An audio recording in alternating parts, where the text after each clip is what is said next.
Hello and welcome to a special edition of the Weighing Room podcast, where today we'll be going through some of the main races across the 5 days of Royal Ascot 2023 from an Ante-Post perspective. We're now less than 1 week until the best flat meeting of the season. As ever, I'm joined by my Weighing Room team of Frankie Foster and Paul Callaghan to get stuck into the action at the Berkshire track ahead of next week. Frankie, how excited are you for next week? I know we have Cheltenham on over the jumps, but this is what flat fans are looking forward to, isn't it, every season? It is, yes, the best week of the year for flat racing fans, and it's a top class week. I love the whole week. Obviously, you've just got Group One after Group One after Group One. You've got super competitive handicaps. You've got huge prize money. You've got international runners, and then you have the royal procession and all of the kind of funfair that goes with it. So yeah, it's a brilliant week. I can't wait. I'm going, I think, Wednesday, Friday, and Saturday. So I've got a good week of it. So really looking forward to it. Lovely stuff, lovely stuff. And Paul, we were talking just before, it seems like it's sunny everywhere. It's currently good to firm, ground firm in places. There is spots of rain around, but we're hoping that stays away. What are you expecting the conditions to be like? Because we could, if it stays as quick as it is, we could see some records break, couldn't we? Yeah, absolutely. And I think on the international team, that brings the American horses right in there. Because usually the weather just puts paid to their chances. You know, it certainly does them no favours. The quicker the ground is going to certainly help their chances. It'll be interesting, like, given that we've had such a long dry spell, if we get a huge amount of rain at Ascot, are we going to have standing water on the track? Like, that's going to pose its own threat if that happens. It's going to be interesting. Draws, of course, on the sprint course as well will be crucial. But yeah, looking forward to it now. On the Cheltenham team, you think they could maybe stretch it to 5 days like Royal Ascot, do you think? We won't get into that. we won't get into that. That's for another day. Anyway, we've got plenty to go through, and we're going to go through the main group races. Obviously, we're going to go through the handicaps at the end if any of the lads have got any shouts, but we're going to stick to the main big races across the 5 days. And we're going to start with the opener. It's the Group 1 Queen Anne Stakes. And this race is a perfect race to kick off the Royal Ascot Festival, because you've got Modern Games 13-8 top of the market, in Spiral 15-8 making a seasonal debut. Native Trail, obviously champion 2-year-old 2 seasons ago, looking for a bit of redemption, 6-1. Shindit has been really progressive this season, consistent at 12s. Mutasabek 16s, you've got 25-1 bar those. Frankie, we'll start with you. It's a cracking race to kick us off. Who have you got your eye on at this stage? It is, yes. I mean, it's a great race. I'm trying to get the top 2 beat here. Modern Games, it's such a tricky one. I don't know if he goes and wins, I'll probably be frustrated because he's a multiple Group 1 winner. He's done it all over the world, but for whatever reason, and everyone says the same, he's just not a sexy horse almost. And when you get horses like that, I think it is usually true, and it's usually as a result of them. Yes, they've won. Obviously, he's won top races, but maybe it hasn't quite been as competitive as it might seem on paper. I'm hoping that's the case anyway. In Spiral, extremely good on a day, but can't really back her up. I'm seeing 15-8 around 2-1. Native Trail, I think, is very interesting. Chindit, probably still held by Modern Games. So as I kind of went down the list, Mutasabek was obviously impressive, beating Native Trail. They were the 2, Native Trail and Mutasabek, which I'd probably be looking to play each way. I think I'd be slightly preferring Native Trail. He's obviously an Irish Guineas when he was second in the Guineas over here. Wasn't good enough over 10 furlongs, but it was still 2 Group 1 races. And he needs to improve for his most recent one. But, any horse is going to likely improve for their reappearance run. So I think it's going to be Native Trail each way. But Native Trail and Mutasabek, I think, are both fair each way prices to have a crack at the top 2. Yeah, I do agree with you, because I think even though the top 2 in the market, if they went on and won or went on to finish first and second, you go, you know what, it was clear as day. But in the market, what we've got at this Ante-Post stage is, I think there is each way value, definitely with the likes of Shindit, Mutasabek, even Cash and Triple Time's been backed in slightly, that you could see him running on and running a big race. Paul, are you similar, or are you trying to back one near the top of the market? I've gone with the top of the market. I'm going to try and keep this simple, hopefully as simple as Inspiral will keep it. She's by Frankel. Frankels can be a little bit quirky. They can be a bit hot. And I'm thinking that's the situation here. Inspiral, her runs have been well spread out.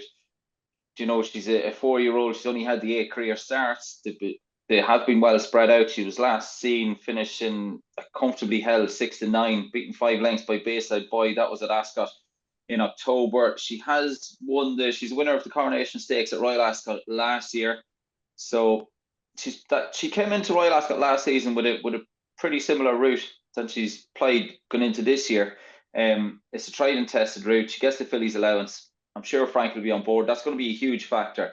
I don't think she'll go off shorter than 15-8, which, as Frankie mentioned, is short enough.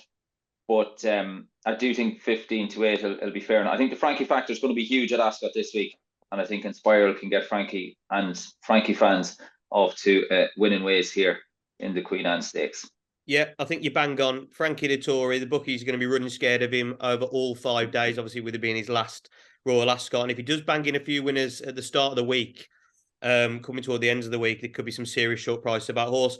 I like Modern Games a lot, and I put him up in the lock-in to put a strong case forward. But if I was having a go, I think I'd be with you, Paul, at Inspiral out the 2 at the top of the market. I think you're right. What Gosden's done with horses, especially her, when she come into the Royal Ascot last season, I think she's going to be bang up for this. Absolutely bang up for this. I think there is each way value in there, but at this time, I think I'd be agreeing with you.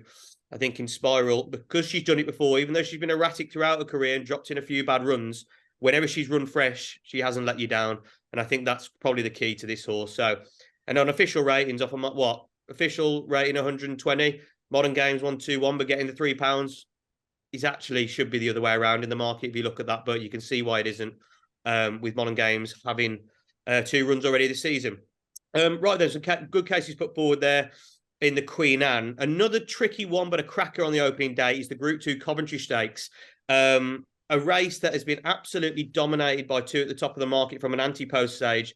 We've got a Sadner for George Bowie, 11-4, Buick taking the ride. And River Tiber also joins at the top of the market, 11-4. There is bigger fandom, 12-1, and questionable 12-1, and 14-1, bigger the rest.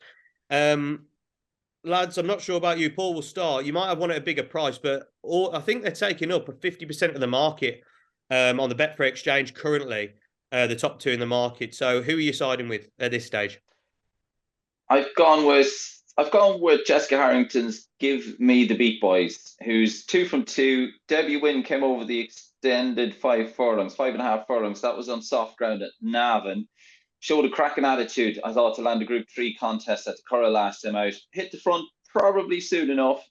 Got headed and then just put the head. Got headed and you thought, geez, now, Give Me the Beat Boys, if you backed him, you thought he'd finish out with the first, certainly do well to finish in the first 4.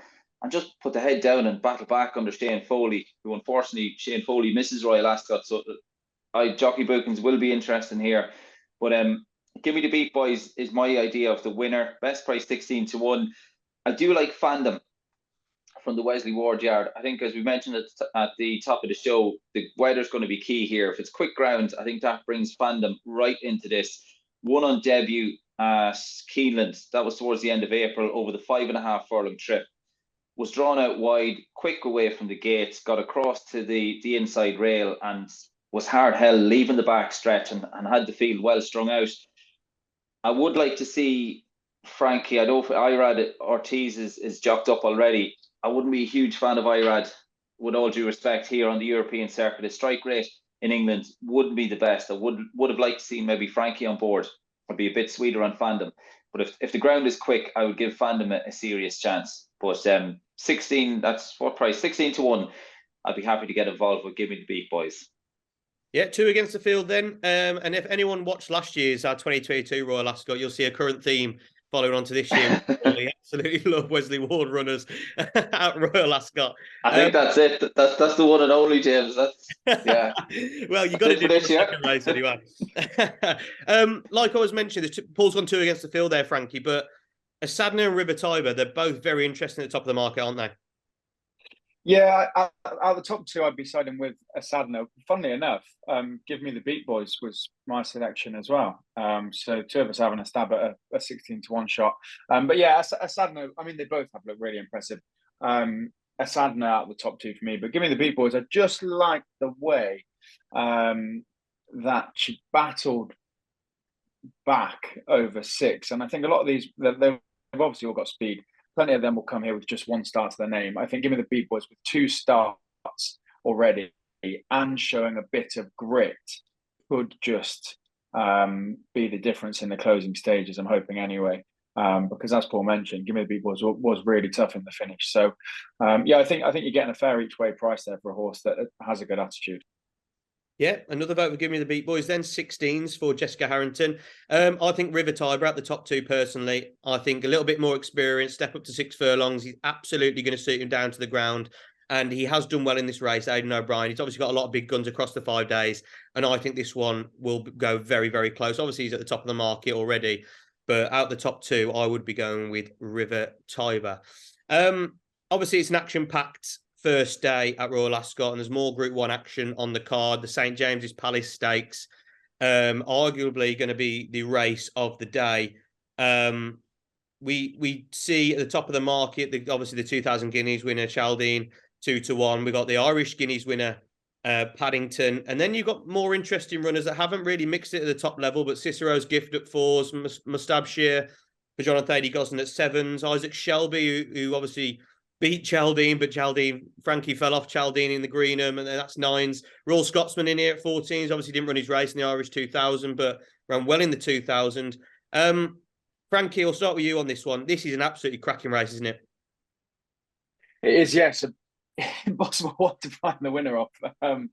I don't really have I can't pin one down on who I think one win. I mean, you've got two at the top of the market, which are very similar, aren't they? They've won the Irish and the English guineas, and they both beat Royal Scotsman by similar. Sorry, not Royal Scotsman. What's the horse I'm thinking of? It was second in both, or second and third, I think. In the guineas, mine's gone blank. High Royal, yeah, Royal. Both beat High Royal by similar sorts of lengths, didn't they? And both look really good in their respective successes. So they come here kind of similar sort of profiles, and we know what we're getting. Cicero's Gift's interesting. That's got to be the most unexposed in the field, and maybe you're not really getting an each way price, but an inspired bet on Cicero's Gift wouldn't be the worst idea. What a big price, Indestructible, who finished second at Chaldine twice last year and beat the Foxes at Newmarket, who obviously went on to win the Dante, was disappointing in the Guineas. But there is a bit of form there for a big price, which I'm trying to find really, because I can't have a strong opinion on who I think might win this out of those at the top. So maybe a very small each way on Indestructible to run into a place that I'm looking at 40s right now. Yeah, we don't mind that 40-1 chance. It's an absolutely cracking race, and like you said, Frankie, it's very, very tough at this stage, because if any of them went and won, you'd say you can make a case for them. Paul, obviously Chaldine, Paddington, they've been there in Group 1s, they've done it. But how strong is that Group 1 form? I think it's strong. Like Chaldine, the heart says Chaldine here. Paddington, I thought he was very good in the Irish 2000 Guineas. Like, he hit the line very strong, which is always I like to see. You'd imagine there's more to come. There's more improvement to come from Paddington. The heart says Chaldine, horse I followed most of his career. I thought was very good in the 2000 Guineas at Newmarket last time out. Again, showed the good battling qualities. I'd love to see Andrew Balding get the winner of this race. So I think from a financial perspective, it'll be the head ruling the heart. I think Paddington could just have too much for Chaldine here, but I will be back, and I'll be following the heart if I was with Chaldine, who's also best priced at 2-1. Cicero's Gift is very interesting, was a good winner, got quite warm beforehand at Goodwood last time out, but quickened up nicely and again hit the line strong. He's a gorgeous looking horse, has a beautiful stride on him, and was only getting going in the last furlong or so. Looked as if he could get a little bit keen, but settled beautifully, and it'll be interesting. I think tactically, I think those on the more experienced runners, you'd be looking to try and upset Cicero's Gift in the early stages here, maybe slow it down. You'd be getting touch tight in the early stages, I think, just to try and get the revs up on Cicero's Gift. Certainly if he's showing signs of getting warm beforehand, just to make his life more difficult. But he is interesting, but I just think those with experience, I think it's between the top two, Chaldine or Paddington. Yeah, it's very, very interesting. This is actually one of the races where I have probably a fairly big opinion on, even though it is very tough. I'm actually going with the thinking that Group 1 form isn't as strong as you think. And I think I'm happy to play Cicero's Gift and Mustabshir against them top two in the market. I think Cicero's Gift, like you say, Paul, he is a little bit more inexperienced. And yes, he hasn't done it, but the way he pulled away from Colsai, albeit Colsai hit a lot of traffic in the running in that race at Goodwood. Colsai's come out. I didn't run a bad race at Epsom at all against more experienced runners. I think that's not too bad form at all. He won by 6 lengths that day. I just think I know he hasn't even seen in a Group 1 race yet, but I think he's Group 1 level. And the way Charlie Hill's been talking about this horse, I think he could put it up to them at top of the market. Exactly the same Mustabshir. What Mustabshir did last time out, currently 7-1, has been backed in. After his win at York, he was 50s into 14s. That got snapped up. He's now best price of 7-1. If you look at the form of that race, Ziryab's come out and won really, really well. New Business, who is 4th, has come out and run really, really well. The form's really, really strong. Lightning ground's exactly what he needs. If to get any rain in there, I wouldn't like Mustabshir. He needs absolutely rapid ground. He was giving away at York last time and absolutely bolted up. It was a great ride by William Buick that day. I think he's very, very interesting. I think he's very, very quick. The only problem you've got is he has got entries in the Group 3 Jersey Stakes as well. But the way it's working out, I think John Gosden will send him here. And I think Mustabshir's got a very, very good chance. It's a cracking race. We've got a lot of different opinions, and we'll have to wait and see. But yeah, I can't wait for that one. And that is obviously the big one on day one. We're going to round off day one then by just having a quick look at the final Group 1 on the Tuesday. It's the King Stand Stakes. This is a very strange betting heat, really, because you've got Highfield Princess 5-2 at the top of the market. Australian horse Cool Nagata at 4s, Dramatise at 6, another one from Australia, Cannonball, Manacan at 10s, Twilight Calls, one Frankie You Like at 20s, Wesley Wars 20-1, Twilight Gleaming, Marshland 25-1, and obviously bigger the rest. Paul, we'll start with you. Highfield Princess, she's been absolutely superb, hasn't she, for connections? But she's now 6 years of age. Can she do it at the top level still? I'm not so sure. 5-2 best price is short enough for me. I think Coolangatta, James McDonald already booked for Kieran Marr, and David Eustace is interested at 4-1. 3-year-old taking on the older horses, but James McDonald is a man who's used to riding plenty of winners here on the UK circuit. Dramatised the winner at Royal Ascot last year for Carl Burke. But the one I've gone with, I think there's cracking each way value here. I think I'm not 100%. I think Group 1, I'm not too sure if bookmakers will be offering extra places on this one. I guess not. But I think Equilateral, horse I've gone for twice in the past. He's best price 40-1. At the moment, the money's seen at 50 the odds, 3 places if you are having an each way bet. But Equilateral second at Haydock on his last 2 starts. The most recent behind Regional, that was back on the 10th of June. He was in front, I think, half a stride or so after the line. How he didn't land it just on the post when it mattered, I don't know. But yeah, best price 40-1. Drawing the pace will be interesting. But I do think Equilateral, whether he'll hit the first 3, I don't think he'll be 100 miles off it. But I think 40-1, I'd be happy to get involved with Equilateral each way. William Buick already jocked up on Charles Hill's running. Yeah, 40-1, massive price. Was very unlucky last weekend, wasn't he? It was weird because Regional absolutely shut out from the stalls, didn't he? And if that wouldn't have happened, Equilateral would have won. 40-1. Obviously, he's 8 years of age now, but he has been there and done it in these Group 1 races. We also have seen Bradsell at 33-1 that has been supplemented for this race, which is very interesting from the Archie Watson team. Frankie, I mentioned Twilight Calls in there at 20s. Are you deserting him this time? Oh, I have to back him. I've got no choice.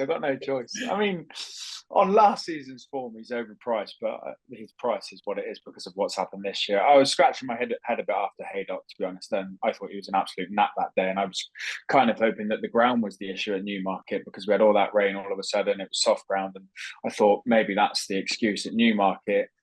Go to Haydock in what looked a weaker race and was hoping he was going to bolt up, and he ran absolutely no race. So I'm scratching my head, but I will have a few of my own pennies on because I can't not. And the other I like is the winner of that race at Haydock, Dramatised, who was obviously a winner at the Royal Meeting last year. Has been really impressive, and she's probably the one that maybe could improve the most, as we've only seen her once this year. She's only raced 5 times and she's getting better with every run, and that run at Haydock would have just been a nice prep run for this. So I think if there was one that is still definitely or very much improving, then that would be Dramatise. So I'll play them both.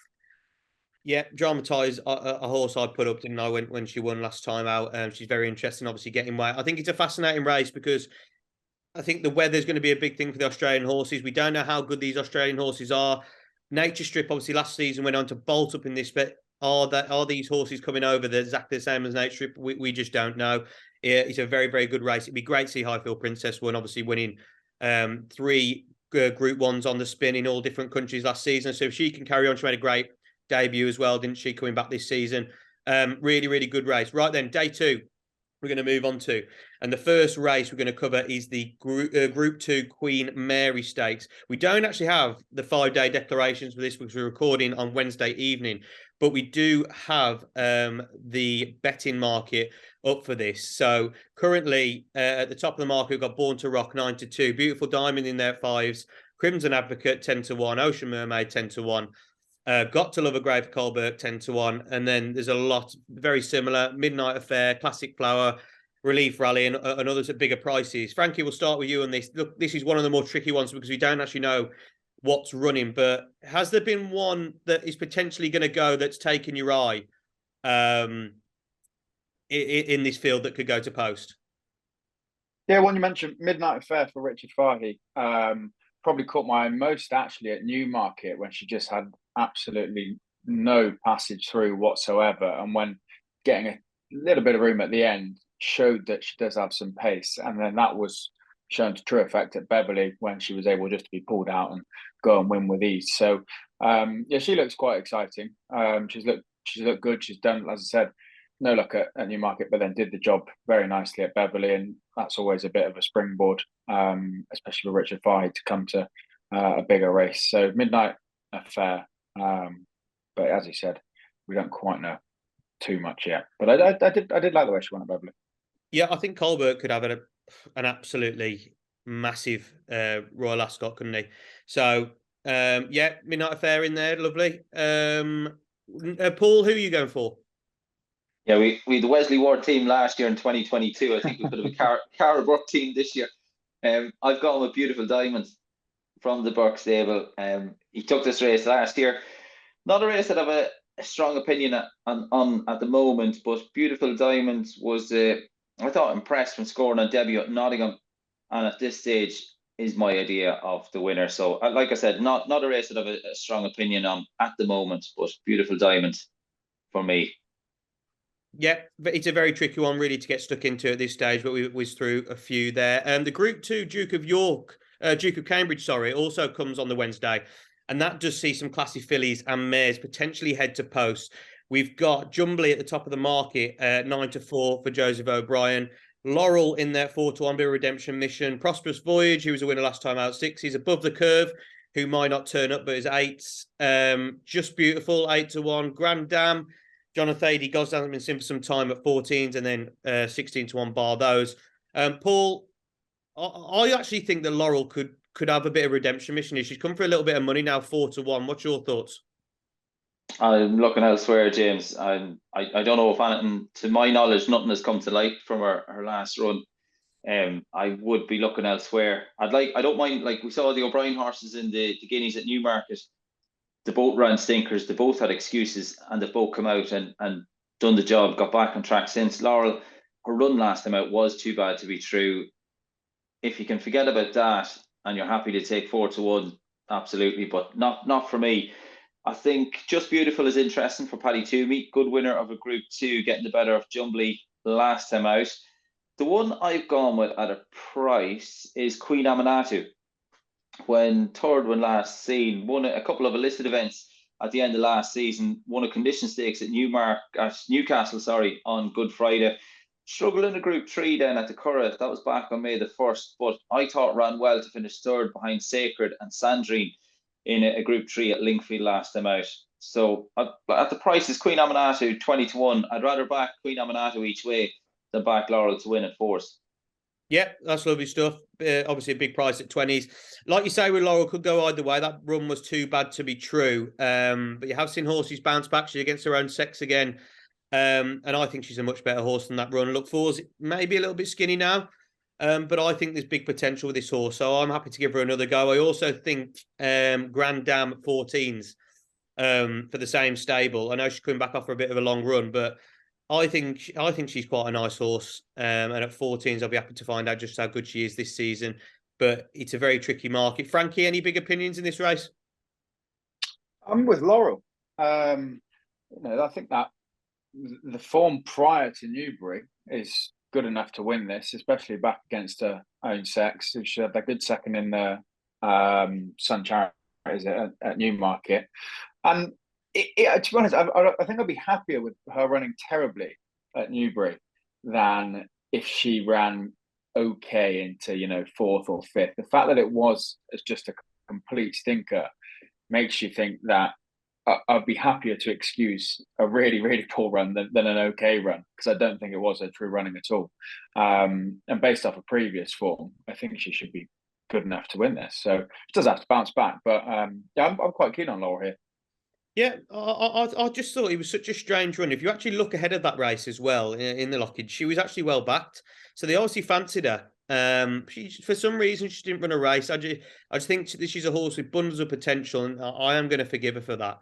And hopefully she runs a big race. The Lockings is it's a Group 1 against the boys as well. This is back into Group 2 company without the boys in there, and she's only got a run to previous form, I think, to win this. But we'll see. I agree with you. I agree with you. I do think this is easier. Obviously, Modern Games was a very, very good winner. I think we're going to stand strong, even though Paul doesn't like it. Hopefully, we were on the right one there. But anyway, the feature on day 2 is the Group 1 Prince of Wales' Stakes. And this field has seen a lot of fluctuation during the last few weeks. Desert Crown went into favourite. Frankie was going to ride him. He's picked up a setback and he's not running.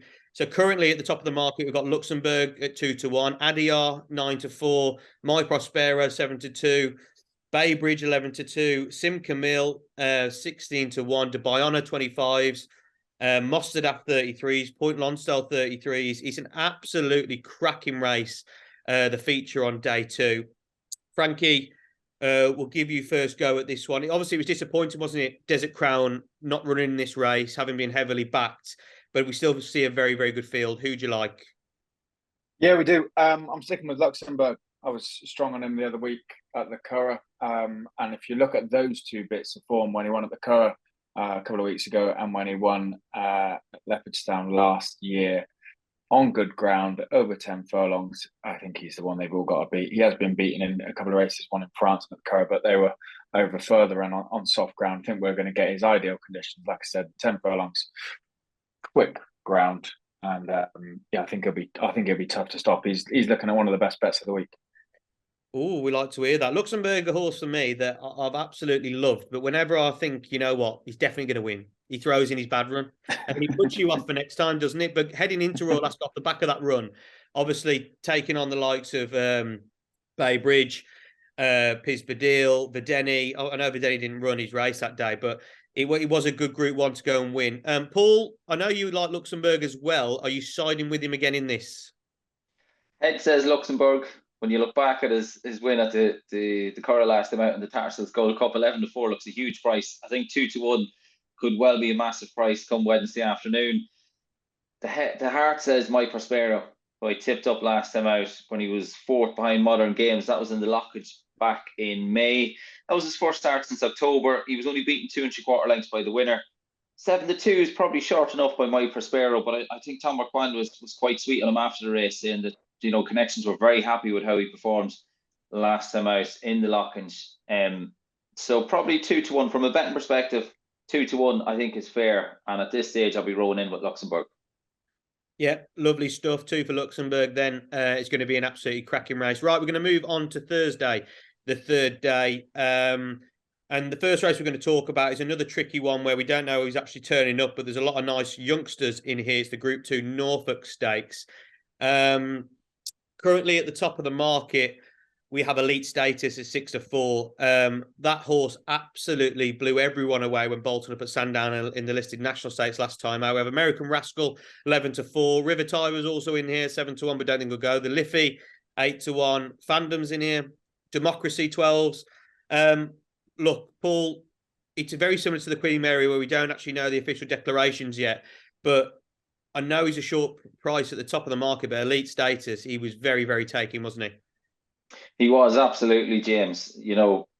I see a short of 6-4 for this, and it's quite a big gap in the betting to the next one down. But Elite Status 2 from 2 was very impressive, as you mentioned, in a listed event at Sandown last time out. It is going to be interesting. Carl Burke, again, the master of Spigot Lodge, is responsible for Elite Status. It is going to be interesting who's going to ride. I think Clifford Lee was on board last time out and what have you. So it'll be interesting to see who Carl books here. Great to see Carl knows what it takes to win here at Royal Ascot. You mentioned Dramatise. Also, he was responsible for Quiet Reflection back in the day. So, I think Elite State is short enough at 6-4, but I think he'll take the beating. Yeah, I think you're right. Elite Status, he is short enough at this time, like a time of recording before running, like it's going to be over a week until Elite Status runs. And 6-4 is short in the Ante-Post betting. But I'm struggling to see what beats him at the moment. And Frankie, are you looking elsewhere, or are you on the same boat? I think so, yeah. That performance at Sandown was one of those when, it's all over Twitter in seconds. But rightly so, it was one of those performances you watch and you go, Jesus, that's a very, very good horse. And the market reflects that, but we don't know loads about these horses, and what he did visually was very, very impressive. You've got the Wesley Ward American Rascal in there out of Lady Aurelia, who won at Royal Ascot. But yeah, I don't know. I think the Wesley Ward, for once, I don't think he's talked up his runners as much as he has done in the past. So maybe that might. There's still time. Bias, there's still time. There is still a lot of time for Wesley Ward to tell us that every horse is going to win. So... obviously they all have their chances, but I think the favourite is the right favourite, and Carl Burke is the master of these sprints, isn't he? These 5 and 6 furlong sprints, he can get them winning. Yeah, he definitely is. Like we said, 6-4 short, but if you're just looking visually on what Elite Status done, he looks a very, very nice horse. They're obviously going up slightly in trip. Carl Burke thinks that'll suit him down to the ground. He thinks he'll even get 7 in the future. So I think he's just a horse we've got to watch throughout his career because he could be very, very smart. Another nice race. It's a Group 2, but I think a common theme I find with Royal Ascot is there's a lot of Group 2 races that could be Group 1 with a standard of fields that could go to post. And I think the Ribblesdale Stakes is one of them if all these runners turn up this year. Infinite Cosmos at top of the market 4-1. Save the Last Dance second in the Epsom Oaks 5-1. Soul Sister the same price at 5-1, who was the winner of the Epsom Oaks. Blue Stocking in here 11-2, looks a very nice time. Warm Heat 15-2. Running Lion, who was pulled out late in the Epsom Oaks at 12s, and Azat at 14-1 with bigger prices above that. Paul, this could be a cracker if they all turn up. Who do you like? I think, as is asked, Dermot Wells Rudder is an interesting contender. Should she line up? She was a good winner at Leopardstown when last seen, but I think Soul Sister, if she turns up, she's the one they all have to beat. She's 3 from 4. She was a good winner of the Oaks when last seen. Frankie anchored her at the back. She small field, so Frankie was given the luxury to do that. We got plenty of entries here. It'll be interesting to see how many turn up. If Frankie had 2 or 3 maybe sat on his Gert just revving Soul Sister up, things mightn't have gone as the plan in the Oaks last time out. But she probably didn't find as much initially. The turn of foot wasn't, the acceleration just wasn't instant when push came to the shove. It took her half a furlong or so to get going. But once she got going, she wasn't for passing. She hit the line very strong, and she's got a huge engine.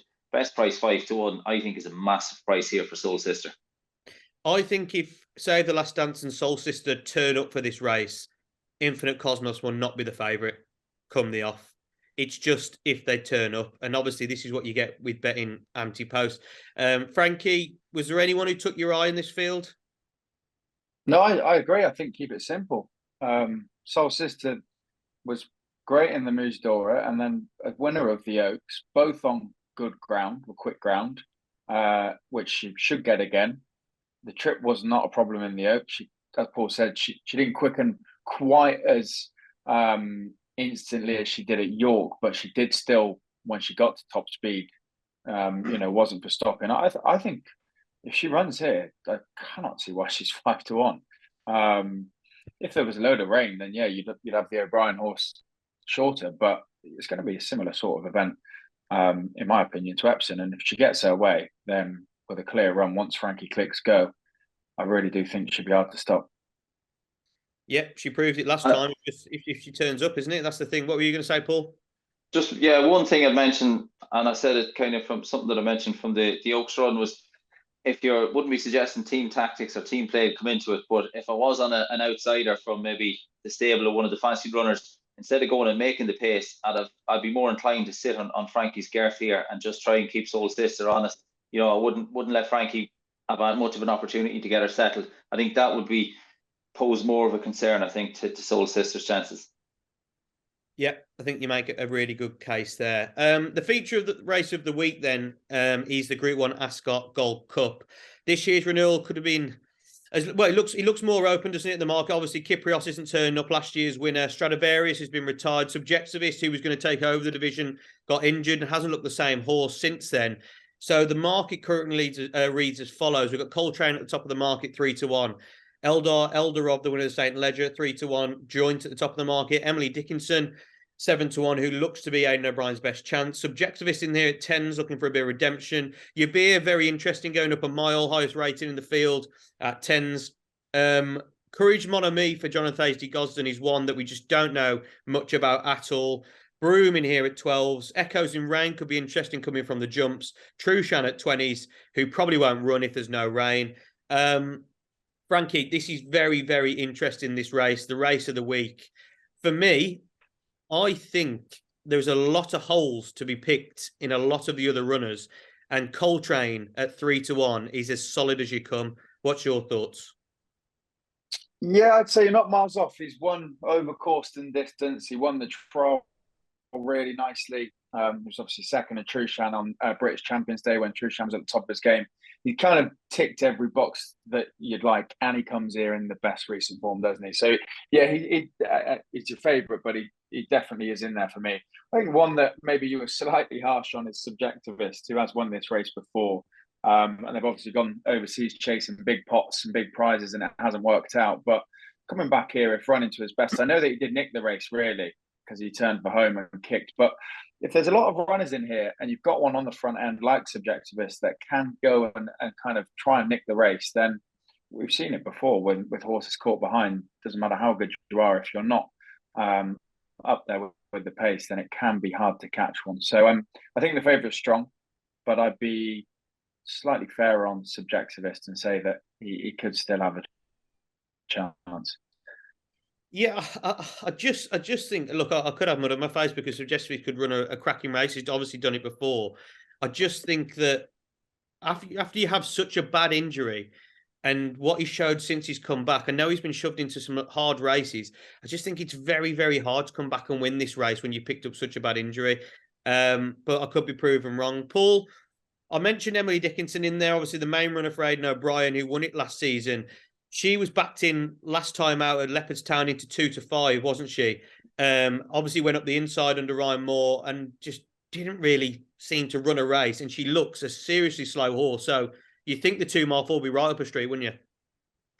Yeah, you think so. And a bit like that, you can get hard luck stories you can get hard luck stories at Epsom if you do get caught down the rail. But one thing I didn't like was she had a flash of the tail, which is never good to see. Always kind of can be a side that horses have their own way of doing things, and rather than maybe bully Emily Dickinson into it, you might just have to ask her and meet her halfway, and hope that she meets you halfway. I think the favourite is strong. Won a trial for this race last time out. Form figures for Coltrane at Ascot. Has been to Ascot, 3 runs at Ascot. Form reads 1-2-1. So 3-1 is fair. I'd be getting involved with Coltrane. One who I wouldn't put anyone off having an each-way wager is Wise Eagle. I backed Wise Eagle last time out against Coltrane, finished second, 33-1. I think that's a cracking each-way bet. I think Coltrane 3-1 is fair if you haven't, if you're getting involved in the win market. But if you have an each-way bet, Wise Eagle, trained in the Northeast by Adam Nichol, does very well with the team he has, trains on the beach. I know he uses Tony and Rose Dobbins Gallop quite a bit, but he also uses the beach as well. And Wise Eagle has been going well. has been a great flag bearer for the yard, and 33 to 1, you could do worse than have a small each way wager on Wise Eagle, but I think Coltrane will have too much.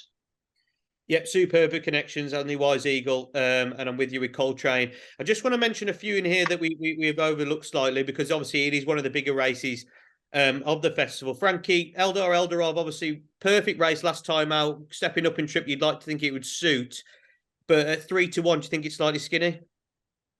Yeah, he finished his race really strongly, didn't he? It was a weird race. He almost just took a bit of time to get going, but when he did, he hit the line really, really hard. I mean, he's obviously got the class. He's a St. Ledger winner, and he seemed to be, well, he was improving with every run last year. Bit of a step up in trip. The furthest he's gone 2 miles. But yeah, the way that he hit the line last time would suggest that he will get the trip, and he's obviously won at Ascot before. So again, it's another horse with obvious chances. I just, in these staying races, I prefer to side to one that's gone the distance before, because it can get tough on that run in at Ascot. So I like a horse that I've seen over 2 miles that's raced 2.5. That's probably the one negative, but he's done nothing to suggest he won't stay. Yeah, no, I think he's a fascinating runner, because he always seems to never really be at the top of the market apart for this race. And obviously, he went on to win the St. Ledger. He won the Queen's Vase. You weren't expecting him to probably go and win those races, and he has. So are we underestimating him again slightly? Maybe, but the market isn't.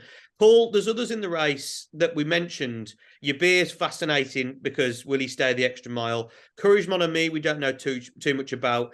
Broome, after his win in Dubai, was actually favourite for this race, but after his run last time at York, he's now 12 to 1. And then you got Echoes in Rain, who we know will definitely get the 2 mile for, but is she good enough on the flat? So out of those 4, who would you be looking at that maybe is an each way player? Echoes in Rain. I do think I can't see Willie Mullins taking anything to Ascot, any horse to Ascot that he doesn't think has a realistic chance. Jockey Buchan again is going to be interesting. But Echoes in Rain was last seen scoring at Punchestown towards the end of April. That was Punchestown Festival.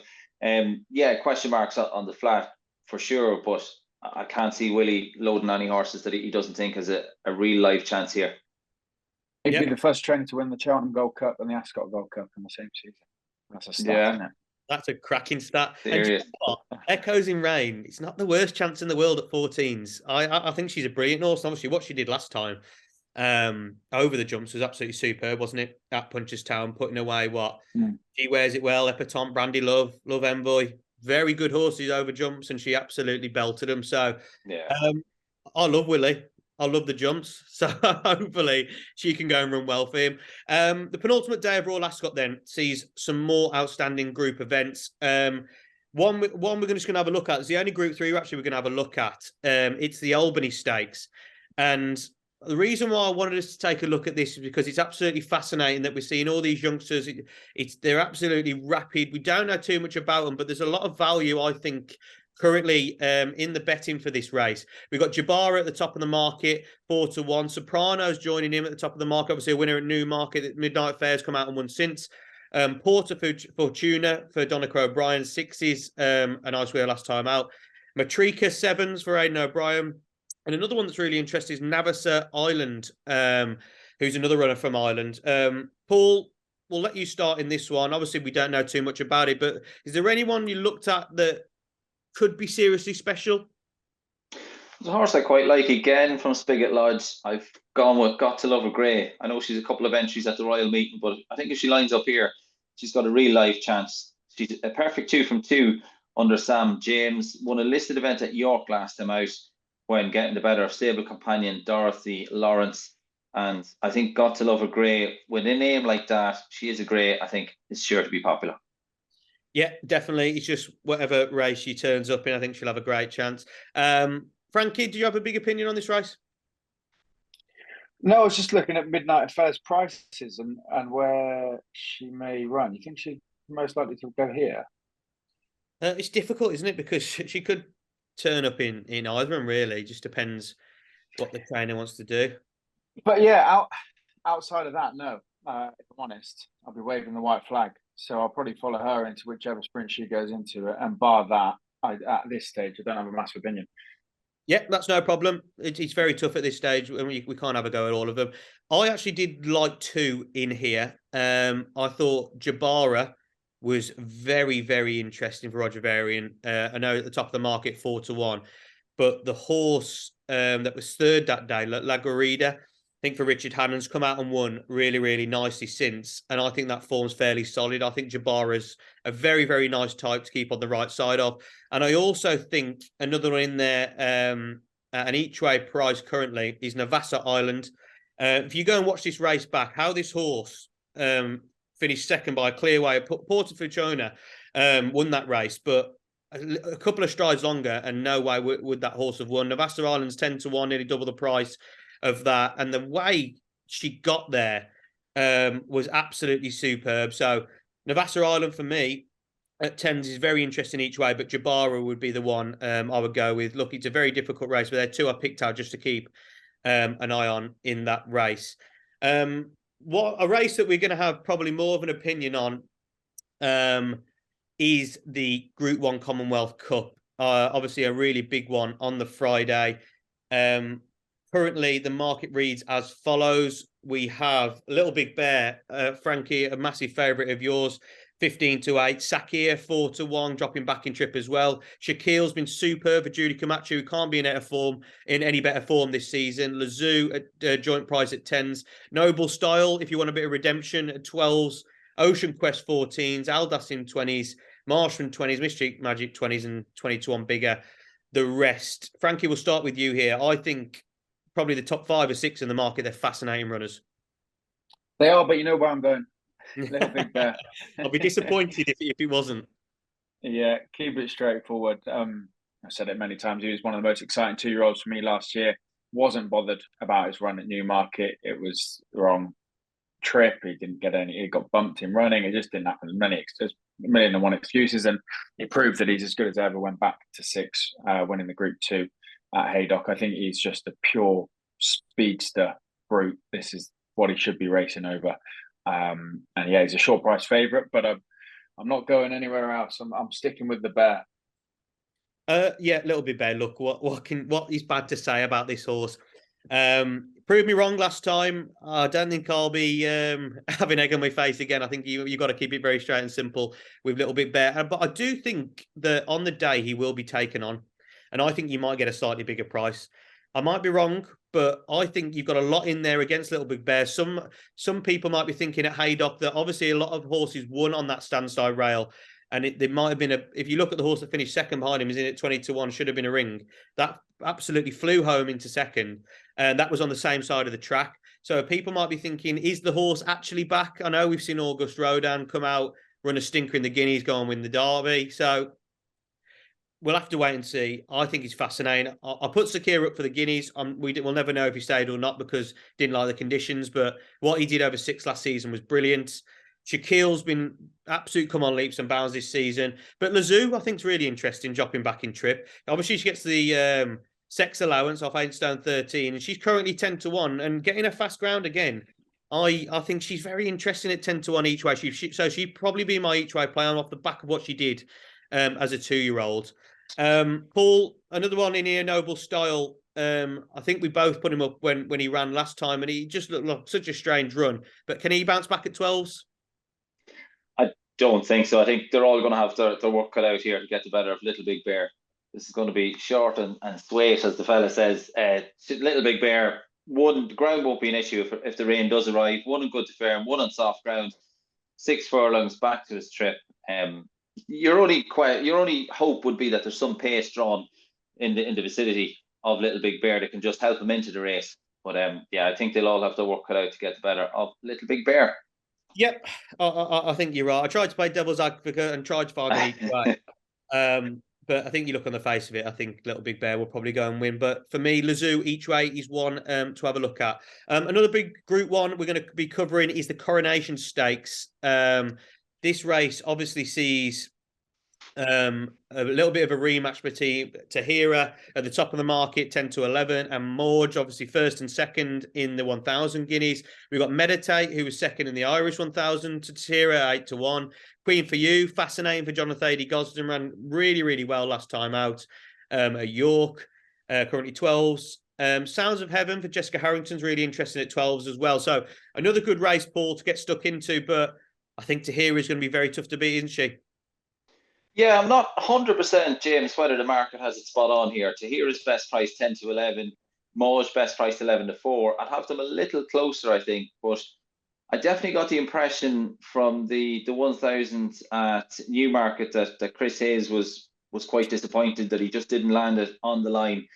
There's always that question mark especially when you finish second, that you could have done something different. There's always that feeling generally, but looking at the rerun a few times, I don't think there's a whole pile Chris Hayes could have done differently. I think on the day, Mo's just was the best horse, and that was it. But Tahira definitely got back on track against Meditate last time out in the Irish 1000 guineas, and I think Chris Hayes will be looking for a bit of redemption here. So yeah, I think Tahira will take the beating. Yeah, I think she takes all the beating. And I actually think I might be being a bit sympathetic for Tahira here because I like her a lot, but I think you can make a few excuses for both the runs this season, actually, because if you look at what she did to Meditate last season, she was absolutely superb. It's something like you've never seen, the way she wussed past Meditate and how good Meditate's gone on to be. But this season, I don't think she was fully 100% fit for that run in the 1000 guineas. And whereas Mordred run twice in Maidan and was absolutely bouncing, you've then got the Irish 1000 guineas where Tahira was drawn in stall 1. And after a really tough race in really tough ground at Newmarket, she might have just felt the effects slightly because that burst of pace, even though she went and won the race, it wasn't as effective as we've seen. I think, 26 days later, I think she'll be absolutely primed for this. And I know she's short at 10 to 11, but I think we'll see her back to her full best. And what shows about a good horse, even though she's been running well, but I think she's a superstar. And I think she'll show that. And she hasn't ran to that level yet that she did last season. And I think she will at Royal Ascot. So I'm massively on Tahira's side. But I do think Sounds of Heaven is a lovely each-way alternative at 12 to 1 for Jessica Harrington. And I think she can outrun those odds. But who are you going to go for, Frankie? Yeah, I'm in agreement. Tahira's the one they've all got to beat, particularly after what Dermot Wild said at Newmarket. He said he was more hopeful for the English 1000, and really she would be bang on for the Irish 1000. So to run the race that she did when maybe she wasn't, 110%, shows her class. And then she went on to kind of prove that right when winning the Irish 1000. So she definitely is, the one they got to beat. Is just is frustratingly short. Like the market's kind of like just submitting me into not having a bet because I don't really fancy anything else. But 10 to 11, it is short. So I do think she wins, but I don't know if I'll be backing her at that price. Yeah, she is short, but I think she just goes and wins. But some things you have got to look at from but I really do like her, and I do think she wins. It's just an annoying price, isn't it? It is really. You want even money. Yeah, no, I agree. She was so closely matched. Was 11 to 10, wasn't she? She was 11 to 10, and she's been backed into 10 to 11. Mord's obviously out to 5 to 2, 11 to 4. I would expect them to be slightly closer in the market, but I would have still had Tahira at the top of the market. But yeah, it is frustrating. But maybe one for multiples, and hopefully if the race doesn't fall apart, she could even go shorter, couldn't she? So we'll have to wait and see. Like I already mentioned during this show, there's a few races in here that should be Group 1s for me, and this is another, the King Edward VII Stakes, currently a Group 2 over 1 mile 4. And this has seen one of the biggest market movers over the last week or so, with King of Steel 6 to 4 favouritism at the top of the market now from about 6-7 to 1. Look to be going to the Irish Derby, but might be turning up here now, having been second in the English Derby. Castleway 6 to 1, Circle of Fire 7 to 1, Continuous 9 to 1, Alder at 10s, Canberra Legend 10s, Military Order 10s. It's like a rerun of the Derby, really, but it's in a Group 2. Frankie, King of Steel at 6 to 4 surprised me because I thought he'd go to the Irish Derby, but if he goes here, does he just win? Potentially, yes. I mean, he ran a cracker, didn't he, in the Derby? And Kev Stott was, as you just mentioned, Paul, when you come second, you could probably quiz yourself on could you have done anything different? And he was questioning himself a couple of days after where he was being interviewed, but saying, did he go too soon? I know that he would have had to be cautious of the amount of times he used the whip as well, not to miss Royal Ascot, and I don't think he had any left in him at a crucial time. But to go that close, and even with those question marks, with or without, to Auguste Rodin, who Aidan O'Brien has pretty much said is one of the best horses he's had in a very, very long time, means that if King still runs to that form, should be really hard to beat. So, he is your right favourite. There is one in here I'd like to mention, because I was hoping he would have ran in the Derby older, but I think he had a setback, so didn't go. Was second at Chester behind San Antonio, but I think Ryan Moore nicked that race, really. He was just riding winner after winner around Chester. And prior to that, on better ground, had beat Bertinelli, who was really impressive at Newbury. So a good little bit of form there. He's a huge horse. And like I said, he was one that I quite like for the Derby. So I'd be silly not to back him here. So yeah, the favourite should win. Older each way, strong each way, bet me. Yeah, this race is very tough, I think, from an Ante-Post perspective, because you've got a lot of horses that could wait a further 10 days and go to the Irish Derby. If you look at the likes of Continuous, Canberra Legend, Military Order, Auguste Rodin, horses in here that are probably unlikely to turn up here, but then they might. It's very hard, isn't it? That's the decision you've got to make as an Ante-Post punter. And are you going to put your money down here or wait?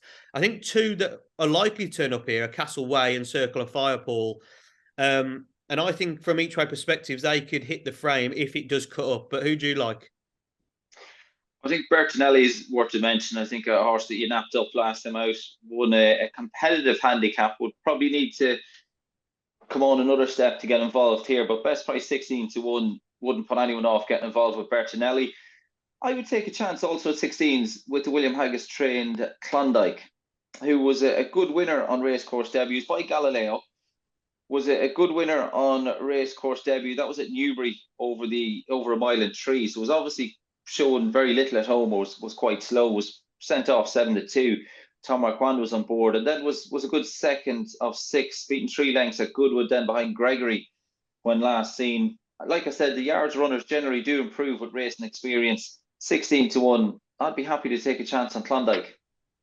Yeah, lovely stuff too. Bigger prices. Well done for mentioning Bertinelli. Absolutely love that horse. Was a lovely price winner for myself. Yeah, and Klondike, William Haggas. We haven't actually mentioned William Haggas that much during this podcast, have we? But he could have a few winners across the week, and I am a massive fan of his, and I'm surprised I haven't mentioned him yet. So well done for getting him in as well. Right then, the final day, we're going to cover 2 of the big races on the final day, and the first one we're going to look at, it's another one for me that should be a Group 1, but is a Group 2, and it's the Hardwicke Stakes. This race over the years has seen some absolutely quality fields, but still remains a Group 2. I think this season we could see another smart winner in Hookham, who obviously beat Desert Crown last time out. Paul, are you looking to take on the favourite, or do you think he's solid? I think he's solid. He was third in this race last year. Was a good winner of the Brigadier Gerard on seasonal reappearance. Free wind is dangerous, but on paper would have a bit to find with the favours. And yeah, like best price 7-4, I think was 2-1 when I was having a look at this earlier. Now 7-4. I don't think he'll shorten anymore. I think we will go off round about 2-1 or better. I think that'll be pretty generous on Hookham. Yeah, I agree. What the way he picked up, having been off for so long against Desert Crown, who I know had been off himself, was absolutely superb to see. Jim Crowley was looking for that gap, and it looked like Desert Crown had gone, hadn't it? But he hadn't at all. He reeled him back in. It was a superb performance. Obviously, stepping up to 1 mile 4 here is absolutely no problem for Hookham because he stays all day. I think you're right. Free wind is very interesting as well. Frankie, are you keeping it simple as well, or are you looking for a bigger prize? Because you have got the likes of Pole Driver at 15-2, Deauville Legend 8-1, Westover could potentially run at 12s. But are you all aboard Hookham? I think so, yeah. If there was one I'd try and have, to get into places, would probably be Westover, just because he's so consistent. He's obviously placed in the English Derby, won the Irish Derby. He was behind Equinox. He was placed at Epsom on Derby weekend. So he's a consistent runner that always runs a decent race. And at 10s, I think you'd be hopeful you might get into a place. But as we mentioned, Hookham, the way that he quickened to go past Desert Crown, who would be arguably one of the best horses and hype horses of the meeting if he was running, was very, very impressive. Yeah, he definitely was, and I think we're all in agreement there. I think if he runs to his true level, he could be one of the bankers at odds against. Right, the final race we're going to cover is another Group 1, the feature on the final day, the Queen Elizabeth II Jubilee Stakes. I think this race has changed its name a few times now, hasn't it? Hopefully it'll be sticking like that now. We have a really interesting run at the top of the market. Obviously, another one from abroad, Artorias at 4s. Highfield Princess in here at 8s, but look like I can go to the King's Stand. Kinross at 10s, Art Power 11s. Rohan, a bit of a master at Ascot in the Wokingham, but now going into Group 1 at 12s. Sacred 14s, Al Sahaya 14s. Wellington, another one from abroad at 14s. And bigger the rest. Frankie, who's your final selection then? Because this is a very quick field. I'm trying to round it off with another. Well, I don't know who will ride, but I'm guessing Dettori would ride Kinross. Dettori will ride Kinross. Who I got very wrong, and thought after Kinross had won over 7 multiple times, when going back to 6, I said no, not for me, and then went and won really well, and then has placed in America over the mile. So I think Kinross is just a class act, and I wouldn't pay too much attention to slight variance, whether it's 6, 7, or even the mile. And at 10-1, Frankie's had a good week. Certainly be sure to come the day, and if he's in good spirits, he might be hard to stop. So yeah, Kinross to round it off for me. I think what you said there is bang on. He's a class act in Kinross. To do it over a mile, 7, back at 6, you've got to be a very, very good horse. It's hard enough to get a horse to win at 1 distance, let alone 3. So, and it would be a great fairy tale story, wouldn't it, for Frankie to round off his Royal Ascot on the final day with a Group 1 winner. So I think everyone will be wanting Kinross to run well. Paul, who did you look at? Not a race that I have the strongest opinion on, but the one I've come down on is the Charlie Appleby trained Al Suhail, who finished 7 of 13 on his last visit to Ascot, finished 4.5 lengths behind Rohan. 2 from 3 at Meydan since, the most recent finishing 3rd in a Group 1 contest back on the 25th of March, and at 14-1, I'd have an each-way nibble on Al Suhail. Lovely stuff. 14-1 currently in the market. Chaps, all we're going to do now before we pick our naps, we've been through, I think, 15, 16 races there. Is there anything for the handicaps that you like? Frankie, have you looked at anything currently? I know it's tough that we don't know some marks and some draws, but is there any horses you've looked at that you like? We'll try and find a winner on day 1 in the Ascot Stakes Heritage Handicap. Ian Williams sends 2. Laura the Sea and Zinc White. I like Laura the Sea. Was unlucky in the Chester Cup. Was a bit short of room, and then next time out finished 2nd at Haydock, which I think Ian Williams was probably quite pleased about, because he comes here off a mark of 92, just £1 up, just £2 up from that Chester Cup run. I think that Haydock was just a springboard to Ascot between the Chester Cup and this race. They'll definitely be trying. They own the pair of them as well, so Connections are trying to. Both with strong jockey bookings. Richard Kingscote rides Laura of the Sea, and Jim Crowley's booked on Zinc White. But for me, Laura of the Sea for Ian Williams. Yeah, lovely stuff. Could have a nice chance, currently 14s. Paul, anything from you in the handicaps? In the Royal Hunt Cup, I quite like the Natalia Lupini trained Dunham. Natalia's horses have been in terrific form. She had a double at Fairyhouse just over a week ago. Dunham has been in terrific form, hasn't finished out of the first 2 on his last 5 starts. So best price 20-1. You could do worse than have a small each way wager on Dunham in the Royal Hunt Cup. And I also saw another one there that was kind of eye-catching, is our old friend Biggles from the Ralph Beckett stable. Model of consistency, another that hasn't finished out of the first 3 on his last 5 starts. It was a good second, tipped him up last time out, finished 2nd, and his best price at 33-1. Yeah, lovely stuff. Biggles, we do like Biggles on this pod, don't we? And 33 is a big price. A few I'll chuck out that I've had a look at, obviously from Ante-Post perspective. Bring on the Night for Willie Mullins and Ryan Moore on the Tuesday in the Ascot Stakes. This horse last season was actually last seen in this race, finishing second to Coltrane with exactly the same weight. Coltrane was had Callum Hutchinson on board that day, taking off 5, and Coltrane's now £19 higher and favourite for the Ascot Gold Cup. So it bring on the Knights around a similar mark, having not been seen since then. He could be another little Willie Mullins special. I know he's short 5-2, but he might be very tough to beat. A few in the Royal Hunt Cup that are of interest. Garley for Syed bin Saror hasn't been seen for a long, long time. Currently 12s in the betting. Off a mark of 102. This horse was given £9 to King's Conquest when last seen, and went on to beat him fairly comfortably. King's Conquest has been one of the most progressive horses we've seen this season, winning all 3 of his events in Bahrain, Newmarket in the Suffolk Stakes, and last time when seen against Francesco Clementi in the listed Festival Stakes at Goodwood. Garley's form is extremely strong. Although Garley is £8 higher in this race, I just think that if you look at what Syed bin Saror has done with horses in this race, Real World's obviously gone on to win this and gone on to do better things running in group races after. I think Garley could be a very similar type. So at 12s, I thought he was interesting. And another one, David O'Meara doesn't have many bad runners actually in the handicaps of this meeting. And an older horse that I think could run well at 20-1 is All Barn. What he showed to me at Epsom last time out was him being back to his best, racing off a mark of 97. I think having ran well at Ascot before in big fielded events, I think he could run a big race at 20. So those were my handicap shouts at this stage. Right, chaps, naps. Let's see if we can land our nap across the 5 days at Ascot. We've been through so many horses, but now I want you to nail your pin to the mast here. Frankie, we'll give you the first go. Who is your Royal Ascot 2023 nap, please? One of the shortest we've spoke about, but Little Big Bear I'm gonna stick with. It was a toss-up between Little Big Bear and Luxembourg, but Bay Bridge worries me a touch. So yeah, Little Big Bear is going to be the nap of the week. Okie dokie, 15-8 currently in the market, and a horse you've napped before that's done the business for you, so you can't desert him now. Paul, you mentioned it earlier that you might like one, but who are you going for?